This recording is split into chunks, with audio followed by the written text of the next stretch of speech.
Hello my dear student, कैसे हो। तो चलिए बिना किसी देरी के शुरुआत करते हैं। आज हम नेक्स्ट वीडियो में आज हम करने वाले हैं एक्सरसाइज 3.1। इसमें मैंने हिंदी और इंग्लिश लैंग्वेज दोनों ली हैं ताकि कोई भी बच्चा नोट्स इंग्लिश में बनाना चाहे इंग्लिश में बना सकता है, हिंदी में बनाना चाहे हिंदी में बना सकता है, बिना किसी हिचकिचाहट के। तो चलिए माय डियर स्टूडेंट शुरुआत करते हैं।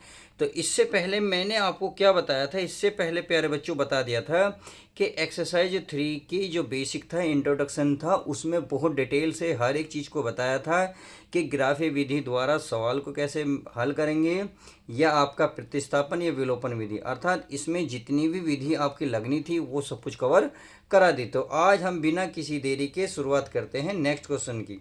तो इसमें पहले क्वेश्चन की अगर मैं बात करूं तो इसमें बोला गया है निम्न समस्याओं में रेखिक समीकरण के युग्म बनाइए और उनके ग्राफीय विधि से हल कीजिए। यानी कि हमें जो नीचे क्वेश्चन दिया हुआ है उसको ग्राफीय विधि से हल करना है। इंग्लिश में भी चाहे आप पढ़ सकते हो, from the pair of line equation into the following problems and find their solution graphical method. सही है। तो चलिए नीचे क्वेश्चन पढ़ते हैं और पूरे हल करने की कोशिश करते हैं। तो नेक्स्ट क्वेश्चन है आपका, देखिए ये कह रहा है कक्षा 10 के 10 विद्यार्थियों ने, यानी कि कक्षा 10 के ही 10 विद्यार्थियों ने एक गणित की पहेली प्रतियोगिता में भाग लिया। यदि लड़कियों की संख्या लड़कों की संख्या से 4 अधिक हो तो प्रतियोगिता में भाग लिए लड़कों लड़कियों की संख्या ज्ञात किया। कहने का मतलब है 10 student of class 10 took part in a mathematical quiz. Clear. यानी कि कोई 10 बच्चे थे कक्षा 10 के, उन्होंने एक गणित की पहेली में भाग लिया। If the number of girls is 4 more than number of boys, यानी कि जो लड़कियों की संख्या थी वो लड़कों की संख्या से 4 अधिक है। Find the number of boys and girls who took pair into the quiz, यानी कि तो उस पहेली या प्रतियोगिता में जिन बच्चों ने भाग लिया था उनमें लड़कों लड़कियों की संख्या बताइए। तो माय डियर स्टूडेंट शुरुआत करते हैं, इसमें चलते हैं। तो हमें क्या करना है, हमें कुछ भी नहीं करना, हमें प्यारे बच्चों सीधा सीधा लिख लेना है, क्योंकि हमें लड़कों लड़कियों की संख्या नहीं पता। इतना पता है कि कक्षा 10 में कुछ लड़कियां और लड़के थे, उन दोनों ने ही मिलकर एक प्रतियोगिता में भाग लिया था। तो आपको मानना पड़ेगा कि late the number of boys and the number of girls, कितनी एक्स और वाई। तो चलिए मैं हिंदी में लिख देता हूँ, इंग्लिश में मैंने बता दिया है तो आप हिंदी में लिख लेंगे। पहले हिंदी में लिखते हैं, माना लड़कों की संख्या। क्या लिखोगे प्यारे बच्चों, माना लड़कों की संख्या मान लेते हैं प्यारे बच्चों, लड़कों की संख्या क्या मान लेता हूँ, एक्स, तथा यहाँ मान लेता हूँ लड़कियों की संख्या, लड़कियों, क्या बच्चे, लड़कियों की संख्या। तो अब लड़कियों की संख्या कितनी मानोगे, क्या मानोगे, वाई। अगर इंग्लिश में देखिए, इंग्लिश में लिख सकते हो let the number of boys be x and the number of girls be y. Clear.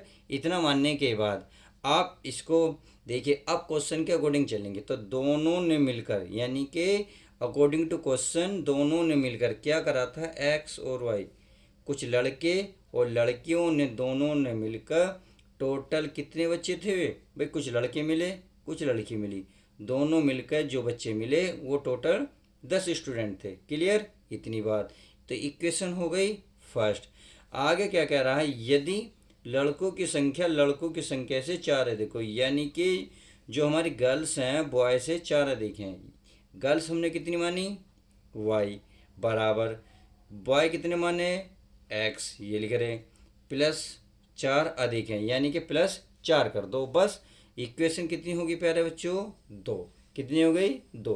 अब इक्वेशन बन गई। तो चलिए अब इसमें एक्स और वाई की वैल्यू निकाल लेते हैं। आप यदि अब इस इक्वेशन फर्स्ट में देखें, मैं यदि यहाँ थोड़ा सा आपको करके दिखाऊं, मैं यदि एक्स, आपने देखा एक्स प्लस वाई बराबर 10 है।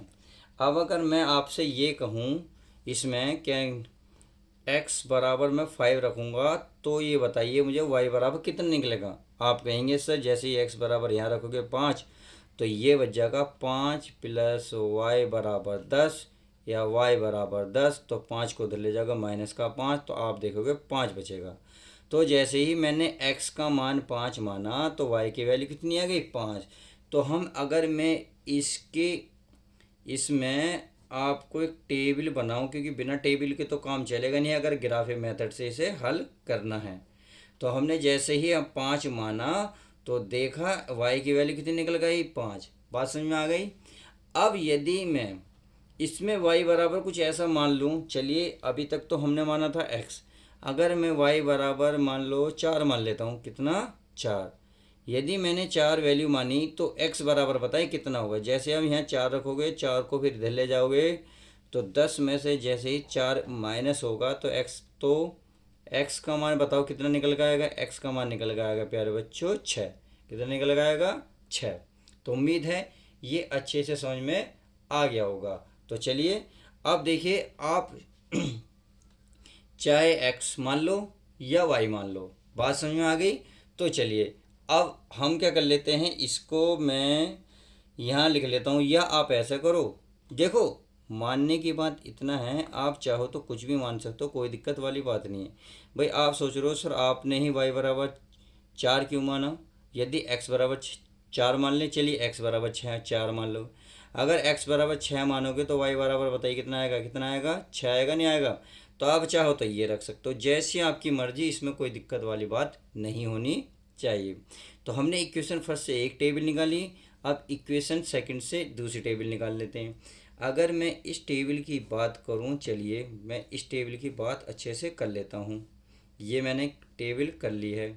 अगर मैं आप देखिए x बराबर 0 मान लूँ, इसमें आप यहाँ देखेंगे यहाँ है x बराबर 0 मानूंगा, तो आप खुद बताएं यहाँ 0 होगा तो y बराबर कितना निकल जाएगा 4। कितना निकल जाएगा 4। अब यदि आप y बराबर हमने कितना माना था, सॉरी x बराबर 0 y बराबर 4, अगर हम अब x बराबर कुछ माने या y बराबर कुछ माने तो कोई ना कोई वैल्यू तो निकलेगी। अगर यदि मैं अब x बराबर 2 मानूँ तो आप खुद सोचिए, जब मैं यहाँ 2 मानूंगा तो 2 + 4 कितना हो जाएगा 6, जो y के बराबर आ जाएगा। तो इस प्रकार से आप दो टेबल हल करेंगे। यानी कि देखो हमें क्यों करना पड़ रहा है, क्योंकि इसने ऊपर ही कह दिया है ये ग्राफिकल मेथड से आपको हल करना पड़ेगा।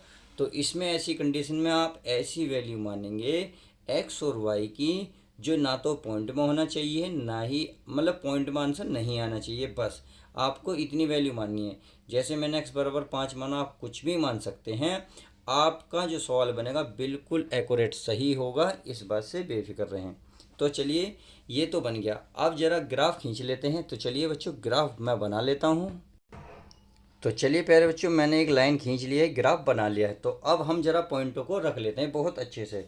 तो हमें पॉइंट रखने होंगे, तो देखिए अब आप खुद देखिए यहाँ पे पॉइंटों को, पहले इक्वेशन फर्स्ट देखिए। अगर मैं पॉइंट की बात करूँ, x का मान कितना है 5, y का मान कितना है 5, तो हमें इस ग्राफ में देखना है 5 कहाँ है। पहले x की वैल्यू देखेंगे 5 ये रही, और y की वैल्यू देखेंगे 5 ये रही। तो हमें ये देखना है सामने कहाँ टकराएंगी। तो आप देख रहे होंगे जहाँ सामने टकराएगी तो पॉइंट हमारा ये रहेगा इस तरीके से, यानी कि यहाँ मुझे लगभग नज़र आ रहे हैं इक्वल।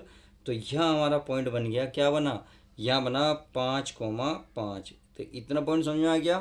अच्छा जी, हमने पहला पॉइंट रखा, अब रख लेते हैं पॉइंट नंबर 2। कितना है, x की वैल्यू 4 और y की वैल्यू कितनी है 6। तो x की वैल्यू 4 और y की वैल्यू 6, यानी कि आप इसमें से जाएंगे तो सीधा लगभग आपका ये पॉइंट पड़ेगा यहाँ पे। मान लेते हैं यहाँ आ गया ये, सही है। चलिए ये आ गया, तो ये आ गया आप 4,6। इतनी बात समझ में आ गई। अब आगे चलते हैं। आगे हमारे समीकरण 1 से हमारे दोनों पॉइंट क्लियर हो गए। अब इक्वेशन देख लेते हैं हम कौन सी, ये हमारी कौन सी है, सेकंड इक्वेशन से जो पॉइंट निकले हैं। तो x का मान आप यहाँ देखेंगे कितना है 0, y का मान कितना है 4। तो 0 का मतलब है यहाँ इस पॉइंट की बात कर रहा है यहाँ से, और y की वैल्यू है 4, तो इसका मतलब ये इस पे स्थित है। तो ये हो गया आपका 4,0, या आप क्या लिखोगे 4,0, सही है। चलिए लिख लेते हैं, क्योंकि पहले सॉरी x का मान लिखा जाता तो ये लिखा है 0,4, तो 0,4। क्यों, क्योंकि पहले हमेशा ध्यान रखना जो कोष्टक जो बिंदु होते हैं पहले x का मान रखा जाता है, फिर y की वैल्यू, ये हमने रख ली। उसके बाद अगला पॉइंट क्या है, x की वैल्यू कितनी है 2, y की वैल्यू कितनी है 6। तो चलिए ये x का मान है इधर, ये x का मान कितना 2 और y की वैल्यू कितनी 6। तो ये देखिए लगभग आपका कहाँ आएगा, ये बैठेगा प्यारे बच्चे यहाँ पे बैठ गया। तो चलिए ये बैठ गया। तो ये कौन सा पॉइंट था, ये था हमारा 2,6 हो गया। तो देखिए अब इन्हें प्यारे बच्चों मिला लीजिएगा। जब आप इन्हें मिलाएंगे तो देखिए इस तरीके से हम ये मिला लेते हैं। अगर मान लेते हैं मैं ये पॉइंट मिला लेता हूँ इस तरीके से, अब इन रेखाओं को मिला लेते हैं। ये रेखा आपको मिलेंगी कहीं ना कहीं, तो ये मिल गई इस तरीके से। तो आपने देखा ये पॉइंट कहीं आए एक दूसरे को इंटरसेक्ट कर रहा है, यानी कि काट रहा है। अब आप खुद बताएं इतनी होगा, ये लगभग यहाँ बनेगा कितना बनेगा 7। अगर मैं इसको सीध में देखूं तो लगभग ये आपका किसकी सीध मारा 3 की। तो अब जो ये पॉइंट है तो इधर से देखिए कितने हैं 3, तो यहाँ तो आएगा 3 कोमा, और इसकी सीध में देखेंगे तो कितना आएगा 7। तो हमने यही बताया था ग्राफ मेथड में, जब दो रेखाएं एक दूसरे को जहाँ भी काटेंगी जितनी बार कटेंगी वो उसका हल होता है। तो हमने देखा ये दो रेखाएं एक दूसरे को किसी एक ही पॉइंट पे काट रही हैं 3,7, तो यही इसका हल होगा। अर्थात जो हमने गर्ल्स की नंबर माने थे तथा बॉयज़ के नंबर माने थे वही इसका फाइनल आंसर हो जाएगा। कहने का मतलब है अगर मैं इसमें बॉय की संख्या आपसे पूछूं, यानी कि बॉय लड़कों की संख्या, क्या लिखूं लड़कों की संख्या, तो बताइए लड़कों की संख्या हमने क्या मानी थी, हमने प्यारे बच्चों मानी थी x, और x की वैल्यू है स्टार्टिंग वाली यानी कि शुरू वाली होती है। तो स्टार्टिंग वाली क्या है 3, तो ये हो जाएगा 3। अगर आप लिख सकते हैं नंबर ऑफ बॉयज़ कितना आएंगे 3, and girls number of girls यानी कि लड़कियों की संख्या। तो चलिए लिख लेते हैं लड़कियों की संख्या। तो बताइए लड़कों की संख्या क्या बनी थी प्यारे बच्चों y, और y की वैल्यू कितनी है 7, और यही इसका फाइनल आंसर आ जाएगा। तो इस तरीके से हमने पहला ग्राफ को बहुत अच्छे से समझा। आज जो भी अगर डाउट रहा हो तो प्लीज़ नेक्स्ट सवाल बिल्कुल सेम इसी पर आधारित हैं, क्योंकि ये पहले का फर्स्ट सवाल है, पहले का सेकंड ही ग्राफ पर आधारित है। तो चलिए उसे भी अच्छे से देख लेते हैं। नेक्स्ट सवाल ये रहा क्वेश्चन नंबर 2, ये का रहा 5 pencil and 7 pens together cost 50 rupees, यानी कि 5 पेंसिल और 7 अगर कलमों के मूल्य का रेट देखा जाए टोटल बेटर है 50 रुपये, जबकि 7 पेंसिल तथा 5 कलमों का अगर मूल्य की बात की जाए तो 46 रुपये। Whereas 7 pencil and 5 pen together cost 46 rupees. Clear, एक पेंसिल का मूल्य तथा एक कलम का मूल्य ज्ञात कीजिए। तो हमें एक पेंसिल का मूल्य पता होना चाहिए पहले, एक कलम का मूल्य। तो हमें क्या करना मानना पड़ेगा, तो मानेंगे let cost of 1 pencil be x rupees and cost of 1 pen be बराबर y रुपीज़। क्लियर, इंग्लिश में लिख सकते हो, मैंने बता दिया, हिंदी में मैं लिख देता हूँ। क्या लिखेंगे, माना एक पेंसिल की कीमत। तो चलिए यहाँ लिखेंगे पहले हल में लिखेंगे माना, क्या लिखोगे पहले बच्चों, माना एक पेंसिल, क्या लिखोगे, एक पेंसिल की कीमत, एक पेंसिल की कीमत चलिए लिख लेते हैं कितनी है, मान लेते हैं x रुपीज़ है, क्या है x रुपये है।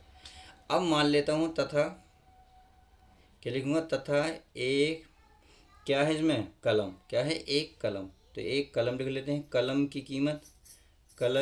कीमत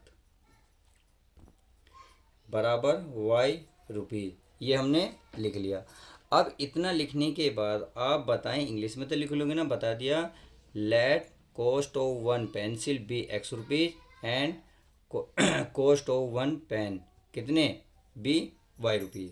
अब चलिए, अब इतना मानने के बाद आप बताएं एक कलम का पेन मतलब एक पेंसिल का मूल्य x रुपये है, तो 5 का कितना होगा 5x, कितना होगा 5x। तो यहाँ लिखेंगे 5x प्लस एक कलम की कीमत क्या है y रुपये, तो 7 की कितनी हो जाएगी 7y, कितनी हो जाएगी 7y। टोटल रुपये इनके बैठते हैं 50 रुपये यानी कि 50 रुपये। समीकरण हो गई हमारी एक, बात समझ में आ गई। अब समीकरण 2 में बात कर लेते हैं, जबकि 7 पेंसिल, तो एक पेंसिल की कीमत क्या x रुपये, तो 7 की कितनी होगी 7x प्लस, तथा आगे क्या करा है, 5 कलमों का मूल्य, यानी कि एक कलम की कीमत कितनी है, वाई, 5 कितने, ये 5 वाई, कलम का मूल्य है 46 रुपये। इक्वेशन कितनी हो गई, 2। बात समझ में आ गई। तो चलिए अब आगे देख लेते हैं। हमें इतना करने के बाद हम वही काम करेंगे। अब एक्स और वाई की वैल्यू ऐसे मानेंगे जिससे हमें पॉइंट में आंसर ना मिले। अगर मैं एक्स की वैल्यू मान लेता हूँ 3, क्या मान लेता हूँ प्यारे बच्चों, 3। तो चलिए एक्स की वैल्यू मैं 3 मानूंगा, तो आप खुद बताएं वाई का मान क्या निकल कर आएगा। बता सकते हो, बिल्कुल बता सकते हैं, क्यों आसान है। देखिए जैसे ही मैं x का मान 3 रखूँगा, देखिए मैं एक पेज ले लेता हूँ ताकि मैं इससे ज़्यादा इधर वो नहीं करूँ। देखिए x का मान 3 रखूँगा तो 5 गुणा कितना, 3 प्लस 7 y पे कितना है, 50। तो 5 दिया 15 प्लस 7 y 50, 50 है ना। अब 15 को उधर ले जाओगे तो माइनस में जाएगा, तो यानी 50 में से अगर 15 माइनस करोगे तो बताइए कितना बचेगा, 35। यानी कि वाई से डिवाइड कर 7 से डिवाइड करोगे तो कितना आएगा, 5। तो देखो वाई की वैल्यू कितनी आई, 5। तो 5 हम यहाँ लिखेंगे। बात समझ में आ गई। चलिए अब एक्स की वैल्यू क्या मान लेते हैं, अगर हमने एक्स माना, अब के वाई की वैल्यू मान लेता हूँ 0। क्यों मान रहा हूँ मैं ऐसे, क्योंकि देखिए अगर मान लेते हैं आप यहाँ 6 मान लेते हैं, एक्स का मान 3 4 4 मान लो, 4 पंजे 20, 20 में 50 में से 20 माइनस करोगे कितना आएगा, 30। तो 30 7 से नहीं कटता, तो ऐसे संख्या माननी है आपको जो पूरा पूरा 7 से डिवाइड कट जाए, यानी कि जो संख्या दी होगी उससे आपकी संख्या कटनी चाहिए। बात समझ में आ गई। चलिए अगर मैं y की वैल्यू यहाँ 0 मान लेता हूँ, मैं y की वैल्यू 0, क्या मान लेता हूँ, 0। तो 0 मानी तो ये हमारा 0 बन जाएगा। तो ये देखिए 5x प्लस ये तो 0 बन गया, कितना बचा, 50। 5x बराबर 50, 5 से काटेंगे तो x का मान निकल कर आएगा 10। तो इसे इस मानने से मिला हमें x का मान 10। इतनी बात समझ में आ गई। अब इसको देख लेते हैं, इसको क्या करना है, फिर वही बात, x और y हमें वैल्यू निकालनी है। तो चलिए वैल्यू निकाल लेते हैं बहुत अच्छे से। अगर मैं x का मान इसमें 8 मानता हूँ, चलिए मैं 8 भी मान लेता हूँ, क्योंकि हमारा 5 से कटने वाली संख्या मिल जाएगी। मान लिया 8 है, तो आप खुद बताएं भाई 7 गुणा 8 प्लस 5y बराबर 46। अब 7 और 8 की गुणा करेंगे, 56 प्लस 5y बराबर 46, या उसको इधर ले जाओ, 5y बराबर 46 माइनस 56। तो ये हो जाएगा 5y बराबर माइनस के 10। 5 से काटोगे तो y की वैल्यू मिलेगी माइनस के 2। तो इसका मतलब माइनस के 2 वैल्यू मिल गई। अब इसमें से क्या माने, x या y कुछ भी मान लो। अगर मान लेते हैं, अगर मैं y की वैल्यू 5 मान लेता हूँ, कितनी, 5। तो चलिए मैंने 5 मान ली। तो अब देखिए ये 5 आएगा, तो ये आएगा 7, कितना हो जाएगा ये प्यारे बच्चों, 7x प्लस 5, वाई की वैल्यू कितनी बनी, 5। तो 5 रखेंगे बराबर 46। तो 7x प्लस 25 बराबर 46। 7x बराबर 46 में से इधर माइनस कर दोगे तो बताइए कितना आएगा। तो आप बताएंगे सर किस आएगा, तो 7 से कितनी बार कटेगा, 3 बार। तो 3 ये आ जाएगी इसकी वैल्यू 3। तो इस तरीके से हमने देखा 2 टेबल मिल गई। अब हमें ग्राफ बनाना होगा, तभी हमारे अच्छे से समझ में आएगा। तो चलिए अब इसका हम ग्राफ बना लेते हैं। तो चलिए प्यारे बच्चों, मैंने ये ग्राफ बना लिया है। अब वैल्यू रख लेते हैं। हमें क्या करना है, देखिए x का मान कितना है, 3, y का मान कितना है, 5। इस तरीके से लेना, x का मान 3, 5 y की वैल्यू 5। तो चलिए 3 पान ढूंढ लेते हैं। हमें देख लेंगे ये वाली लाइन x होती है, ये वाली y होती है। तो x का मान 3 था, ये रहा, और y की वैल्यू 5 ये रही। तो देखिए इसके सीध में कहाँ बैठेगा, लगभग जो आप इसकी सीध की बात करेंगे तो लगभग हमारे मेरे हिसाब से तो यहाँ बैठेगा। तो यहाँ मान लेते हैं, ये पॉइंट मान लेते हैं, कितना मान लेते हैं आप, इसकी वैल्यू मान लेंगे कितना आप 3,5। तो चलिए 3, मैंने 5 मान लिया, ये लिख लिया। बात समझ में आ गई। अब आगे देखते हैं, हमने ये माना। अब आगे देख लेते हैं, आगे हमारा 10,0, यानी कि x का मान 10 है, y का मान कितना है, 0। तो चलिए x की वैल्यू 10 ये रही, y का मान 0।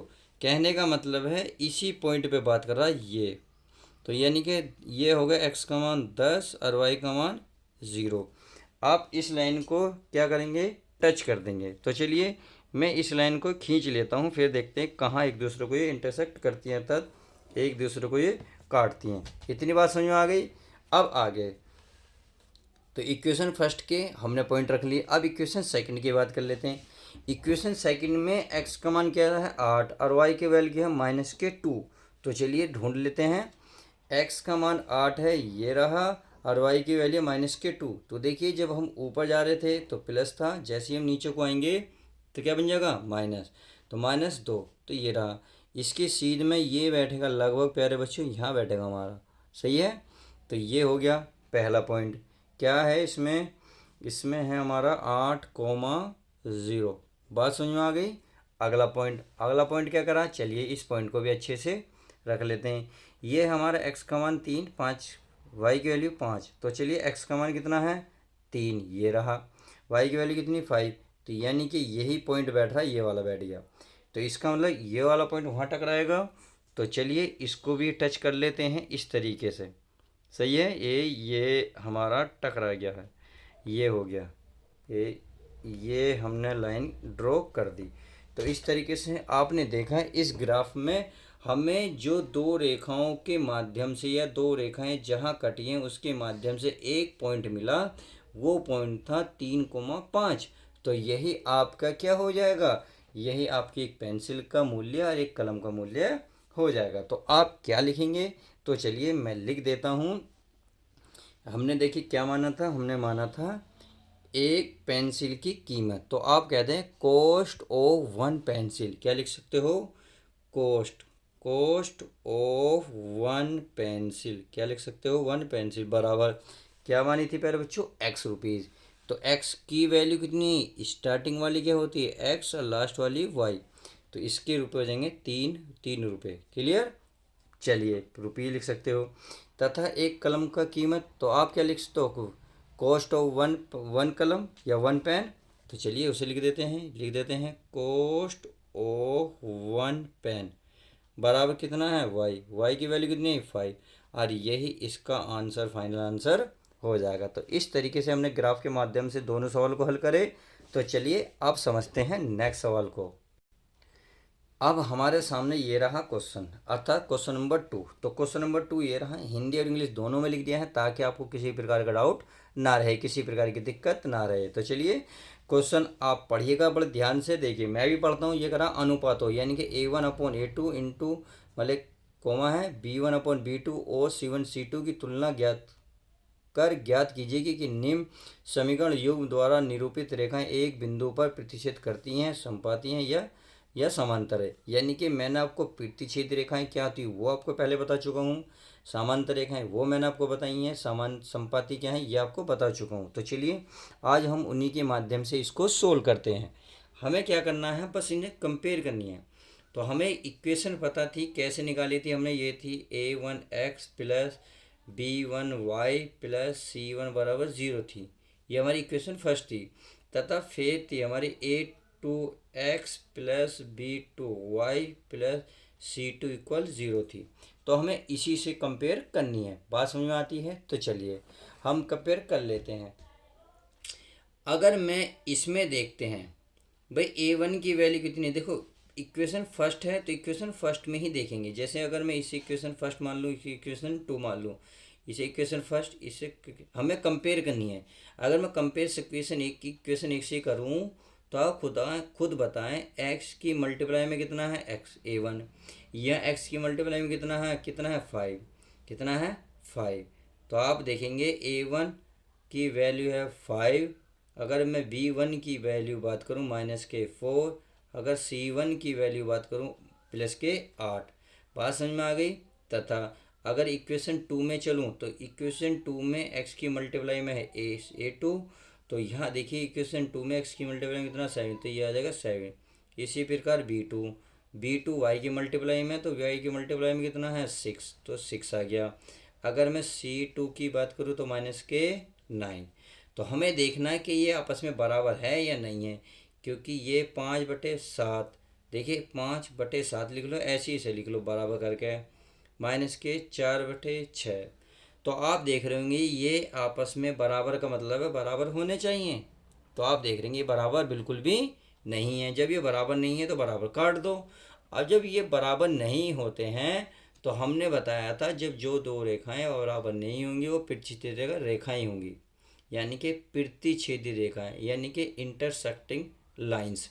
तो लिख सकते हैं चूंकि ये A1/A2 नॉट इक्वल B1/B2, इसीलिए तो आप लिख सकते हैं, क्या लिखोगे, इंटरसेक्टिंग लाइन या प्रतिच्छेदी रेखाएं, क्या लिखोगे, प्रतिच्छेदित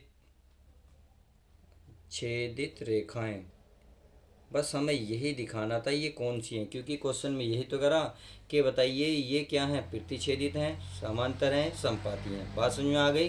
तो चलिए समझ में आ गई। आप इंग्लिश में लिखना चाहें इंग्लिश में लिख सकते हैं। चलिए इंग्लिश में लिखो, इंटरसेक्टिंग लाइन लिख लेना। क्या लिखेंगे, लाइंस। बस समझ में आ गई। तो पहला समझ में आ गया। तो चलिए ये तो डिटेल थी, अब हम शॉर्ट में इसको कर सकते हैं।